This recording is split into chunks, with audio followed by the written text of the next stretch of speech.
ఏదైతే జగన్మోహన్ రెడ్డి మనకు ఊరికి వెళ్తాం, అక్కడికి వెళ్ళిన తర్వాత ఏం మావా నెల్లూరుకు వచ్చామంటాడు. ఏ లేదు మావా ఎక్కడుండాలో అర్థం, అదే ఎక్కడో ఉండడం ఎందుకురా, మా ఇల్లు ఉంది, నేను ఇంతకుముందు ఆ ఇంట్లోనే ఉన్నాను, నీకు తాళం ఇస్తాను, అక్కడే ఉండు, సర్వ సదుపాయాలు నేను తాళం ఇచ్చేసి ఆ పిల్లోడు పోయినాడు. తర్వాత ఆ ఇంట్లో పోతే స్టవ్ లేదు, గ్యాస్ లేదు, లైట్లు లేవు, టీవీ పగిలిపోయి ఉంది, పాల్ సీలింగ్ లేదు, బెడ్ లేదు, ఇంత కింద ఫ్లోర్ కూడా క్లీన్ గా లేదు. అంటే ఏదైతే అతను చెప్పి లోపలికి ఇల్లు చూస్తే ఎంత దారుణంగా మనం షాక్ అయినామో, జగన్మోహన్ రెడ్డి ఏదైతే ప్రభుత్వపు లెక్కలు మనకు చెప్పి వెళ్ళాడు, అన్ని అబద్ధపు లెక్కలు, 14 లక్షల కోట్ల రూపాయల్ని లూటీ చేసి అప్పులు చేసి ఆంధ్రప్రదేశ్ని అధఃపాతాళానికి తొక్కేసి వెళ్ళిపోయాడు. ఈ రోజు అదే చంద్రబాబు నాయుడు గారు అవాక్కైపోయాడు. దొంగే, దందాదారుడే, అబద్ధాలు చెప్పేవాడే, హత్యా రాజకీయాలు చేసేవాడే, కానీ ఇంత దారుణంగా 14 లక్షల కోట్లు అప్పు చేసి ఉంటాడని చంద్రబాబు నాయుడు గారు కూడా ఊహించలేకపోయాడు. కాబట్టి ఇప్పుడు ఆయన చేసిన అప్పుల్ని వడ్డీ కడుతూ సూపర్ 6ని అమలు చేసుకుంటూ రోడ్లు ఒకటి కాదు కదా, అన్ని దారుణం నీచేతనిస్తే దిగజార్చారు. కాబట్టి ప్రతి ఒక్కటి చాలా సంస్కారబద్ధంగా చేసుకుంటూ ముందుకు వస్తున్నాడు. అన్ని అమలు కాబోతున్నాయి. ఇప్పుడు చెప్పు రోజా, 3 రాజధానులు అన్నాడు పవన్ కళ్యాణ్ గారు. 3 పిల్లల మీద పెట్టిన శ్రద్ధ 3 రాజధానుల మీద ఏ రోజున జగన్మోహన్ రెడ్డి పెట్టాడా?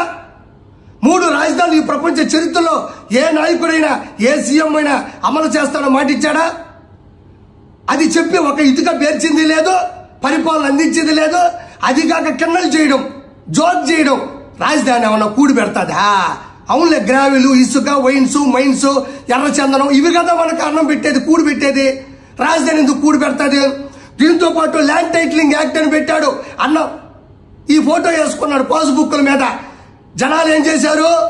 ఎవరైనా మా తాత పొలమో, మా ముత్తాత పొలమో, నా కొడుకు కొనిచ్చిన పొలమో, మా కష్టార్జితమో మా ఫోటోలు ఉండాలా, లేకపోతే ప్రభుత్వపు స్టాంప్ ఉండాలా, నీ ఫోటో ఏందయ్యా మా పాస్బుక్ల మీద వేసేది అని చెప్పి తిప్పి కొట్టడం కూడా జరిగింది. ఆ తర్వాత గంజాయిలకి అడ్డగా మార్చాడు. ఎప్పుడో దేశంలో ఎక్కడో గంజాయి ఉండేది, అది రాష్ట్రాలకు వచ్చింది, తర్వాత జిల్లాలకు వచ్చింది, మారుమూల పల్లె గ్రామాలకు కూడా గంజాయిని తీసుకొచ్చేటువంటి అద్భుతమైన వ్యక్తి ఎవరైనా ఉన్నా అంటే మీ జగన్మోహన్ రెడ్డి. ఒకటి కాదు కదా, ప్రతి ఒక్కదాన్ని కూడా ప్రజలకు సౌలభ్యంగా అందించినటువంటి వ్యక్తి ఎవరున్నారు? జగన్మోహన్ రెడ్డి ఉన్నాడు. ఇది ఇంకా చెప్పక్కర్లేదు. ఎక్కడైనా ఉదాహరణ చెప్పాలంటే సర్వే రాళ్ల మీద అన్నబొమ్మే, క్రికెట్ ఘాట్ల మీద అన్నబొమ్మే, ఏ ప్రభుత్వ కార్యాలయం చూసినా అన్నబొమ్మే, తిరుమల కొండ మీద అక్కడ పనిచేసే వ్యక్తులకి గవర్నమెంట్ ఇచ్చేటువంటి స్థలాల పాసు పుస్తకాల మీద కూడా అన్నబొమ్మే. అందుకే ప్రజలకు అన్నకు బొమ్మ చూపించారు. అది కాక సొంత చెల్లిని, కన్న తల్లిని, బాబాయిని పైకి పంపాడు, బయటికి పంపాడు. ఇవన్నీ నీకు తెలుసు కదా. ఎలా మాట్లాడుతావు నువ్వు? చంద్రబాబు నాయుడు గారు 1 yearలోనే 14 లక్షల కోట్ల రూపాయలు అప్పున్నా కూడా 75 సంవత్సరాల వయసులో కూడా నవ యువ కుర్రాడులాగా పరిగెడుతూ స్వర్ణాంధ్ర దిశగా పరిగెడుతున్నాడు. నేను ఇప్పుడు ఒక మాట చెప్తా ఉంది రోజా, ఏంటంటే ఆవిడ చెప్పే మాట ఏంటంటే కొంచెం అనుచిత వ్యాఖ్యలే. ఈవీఎం మిషన్లు మోసం చేశాయి అంటుంది రోజా. ఒకటి గుర్తుపెట్టుకో, ఈవీఎం మిషన్లు అనేవి ఆర్కే రోజాను జగన్మోహన్ రెడ్డి కాదు మోసం చేయడానికి. అవి ఈవీఎం మిషన్లు ప్రాణం లేని, చలనం లేని వస్తువులు. అవి జగన్మోహన్ రెడ్డి రోజానో కాదు నిలువున మోసం చేసి దోచుకొని దోపిడీ చేయడానికి. 2019లోనూ మోసం చేయలేదు, 2024లోనూ మోసం చేయలేదు, 2029లో కూడా మోసం చేయలేదు. మీరు ప్రజల్ని మోసం చేశారు కాబట్టే ప్రజలు మీకు ఓట్లేస్తారని నమ్మించినట్టు యాక్టింగ్ చేసి కూటమి ప్రభుత్వానికి దద్దరిల్లేటట్టు ఓట్లేశారు. ఈవీఎం మిషన్ల మీద తొయ్యమాక. ఇంకొకటి, ఈవీఎం మిషన్లు అంటున్నావు, నీకు దమ్ముంటే, నీకు ధైర్యం ఉంటే ఈవీఎం మిషన్లు తీసేద్దాం. చీటీలు వేస్తారు కదా, గుర్తులుంటాయి కదా, సైకిల్, ఫ్యాను, అట్లా మనము చీటీల పోలింగ్ పెట్టుకున్నాం. చీటింగ్ పోలింగ్ కాదు, చీటీల పోలింగ్ పెట్టుకున్నాం. ప్రజలందరూ వస్తారు, ఉదయం నుంచి సాయంత్రం అదా జరుగుతారు. ఈసీ ఉంటది, సిట్ ఉంటది, ఎలక్షన్ కోడ్లో అమలు జరుగుతుంది. కొన్ని వేల కెమెరాల సాక్షిగా అందరూ వచ్చి ఓట్లేస్తారు. ఈ 170 నియోజకవర్గాల్లో ఎవరైతే ఓడిపోయారో ఈవీఎంల వల్ల నీకు పూర్తి డౌట్ ఉంటుందో వాళ్ళకి ఎలక్షన్స్ జరిపిద్దాం, చీటీలు పోలింగే చేద్దాం, ఈవీఎంలు వద్దు. అప్పటికప్పుడే లెక్క పెట్టాలి. ప్రజలందరూ లైవ్ లో చూస్తూ ఉంటారు, ఏ తప్పు జరగదు. నీకు దమ్ముంటే నువ్వు కానీ మీ అన్న కానీ మీ అన్నకు సంబంధించిన మనుషులు కానీ ఎవరైతే ఓడిపోయి ఉన్నారో వాళ్ళ నుంచి నిలబడి గెలవమని చెప్పు. తస్మాత్ నేను ఇక్కడి నుంచి వీడియోలు చేయడం మానేస్తా. నువ్వు ఎవరి మీద పోటీ చేయాలి, ఏ నియోజకవర్గంలో చేయాలి, ఎవరు ఓడిపోయినారో వాళ్ళ మీదే చేద్దాం పోలింగ్. గెలిచే దమ్ము నీకుందా? ఒకడు గుర్తుపెట్టుకో, నువ్వు ప్రజలకి పూలు పెట్టని చెప్పి నువ్వు పూలు పెడుతూ చెప్పాల్సిన అవసరం లేదు. వైఎస్ఆర్సీపీ ప్రభుత్వం హయాంలో ప్రజలకు పూలు కాదు మీరు పెట్టింది, పూల కుండీలు పెట్టారు. ఎంతెంత పూల కుండీలు, ఈ ఎత్తుండే పూల కుండీలు ఏడ పెట్టారు. ప్రజలకు పూలు కాదు మీరు పెట్టింది, ఏప్రిల్ పూలు చేశారు మీరు.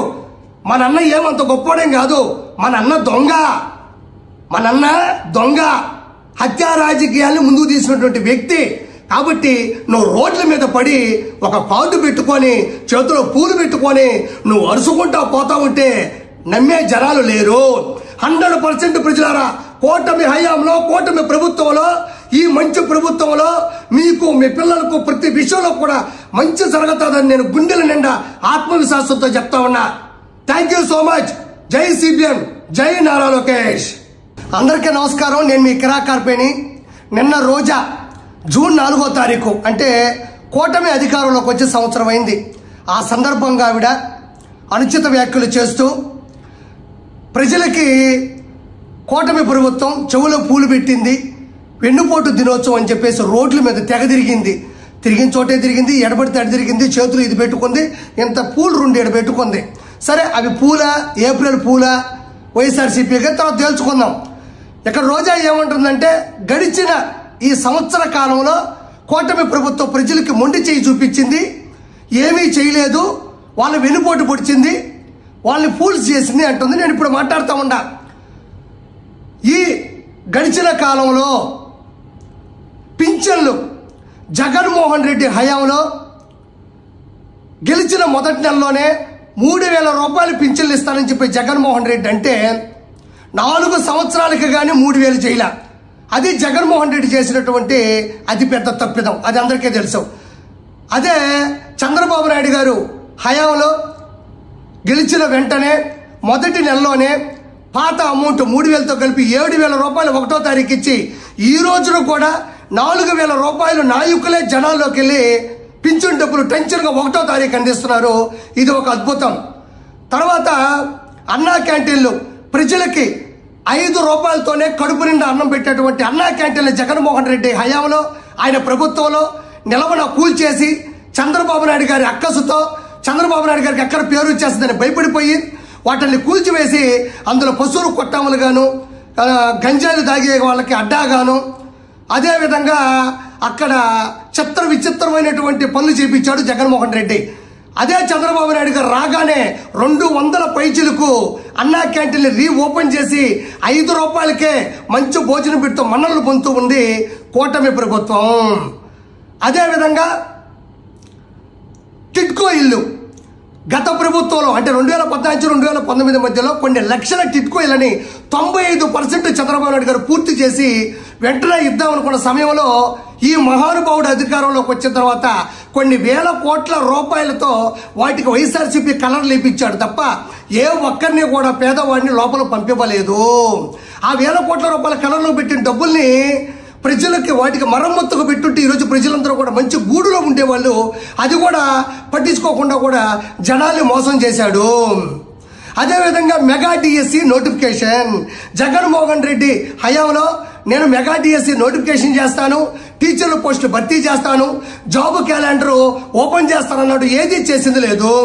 చంద్రబాబు నాయుడు గారు ఈ ప్రభుత్వం రాగానే 16,347 టీచర్ పోస్టులు భర్తీ చేసే దిశగా మెగా డిఎస్సి నోటిఫికేషన్ కూడా జారీ చేయడం జరిగింది. ఇది చాలా గొప్ప విషయం.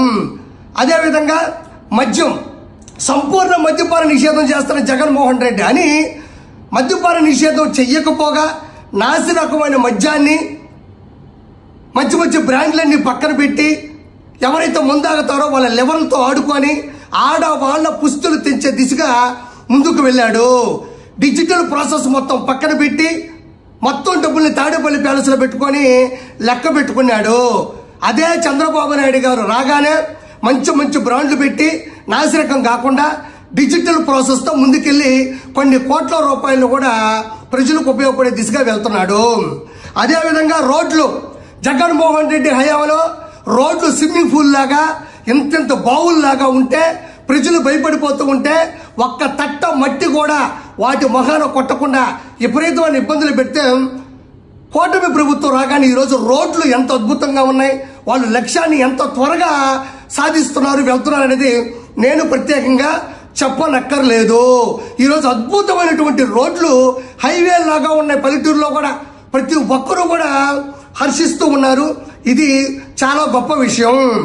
అదేవిధంగా పాత పిల్లల యొక్క స్కాలర్షిప్లు అలానే ఆగిపోయింది. 1000 కోట్ల రూపాయలు నారా లోకేష్ గారు, విద్యాశాఖ మంత్రి నారా లోకేష్ గారు వెంటనే హయాంలోకి రాగానే ఫీజు రీయింబర్స్మెంట్ చేశాడు.